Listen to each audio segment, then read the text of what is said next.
This is the informant desk. The station has a phone number now, a real one, toll-free. It answers, it listens, it remembers, and once a week, it talks back on the air. This video is how that works end to end: the wire, the machine, the rules, and the one door a caller's voice has to pass through before anyone else ever hears it. If you've watched the other two videos, you know the house style. Nothing in here is a mock-up. 1-844-719-4357. The last four digits spell help because of course they do. We call it the National Helpline, which is a joke, and it is toll-free, which is not. It costs the station about as much per month as one fancy coffee, and it gives anyone in the country a way to put their voice on the record without an app, an account, or a login. The telephone is the oldest social network there is, and the moderation model is beautiful, one voice, 60 seconds, no reply guys. Here's the part the engineers came for. There is no phone company closet here. The number lives with a wholesale carrier, and the calls ride the internet to a container running an open source phone exchange on the same garage computer that renders these videos.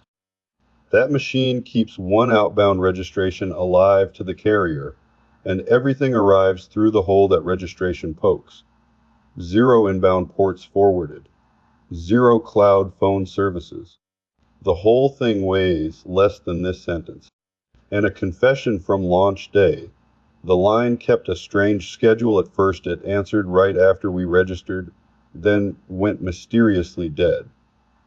Callers heard a couple seconds of nothing.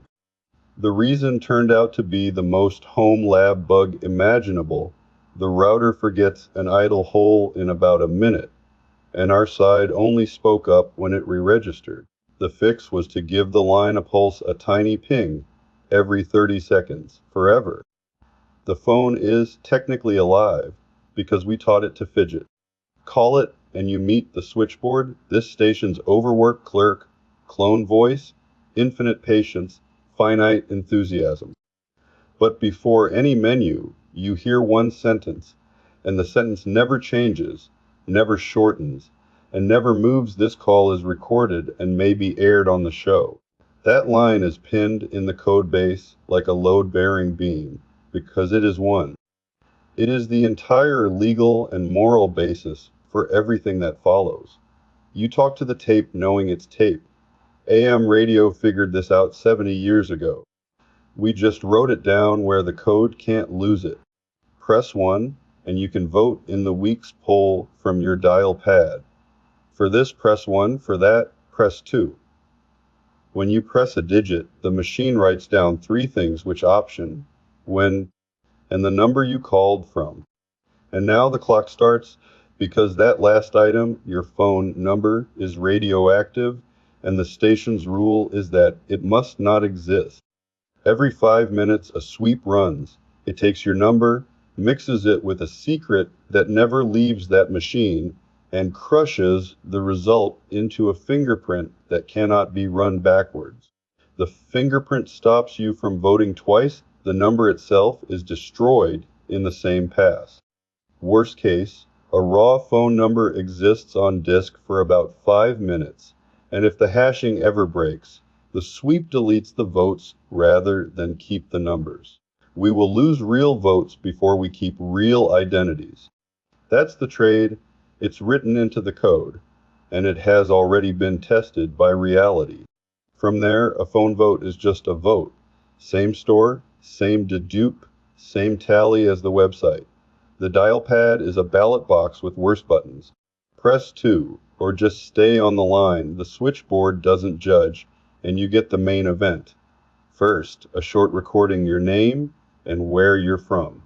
Scott in South Dakota, say. Then the tone, and 60 seconds to say what you see. 2 files land on disk, time-stamped, named by the call, tied to nothing about you but your own voice. Hang up early, and the half-finished call isn't deleted. Nothing here is ever deleted. That's a house law. It's quarantined, whole, in case the operator ever wants to hear it. Scott, if you're watching, you made history as the first quarantined man on the line. Call back. Stay for the second beep this time. Every 5 minutes, the same sweep that guards the votes walks the recordings.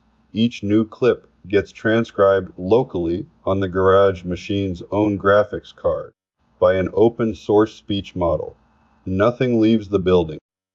The transcript is marked for what it is, a machine's best hearing. Estimated tier, never a verified quote. When the machine hears wrong, and it once turned Spotify and YouTube into a law firm called Watson and Foreman. The operator can correct it, and the system keeps both versions. The correction for the show, the original for the record. The tape never lies about what the tape heard. Now the part that keeps this whole thing airable. Between your voicemail and the show there is exactly one door, and it does not open by itself.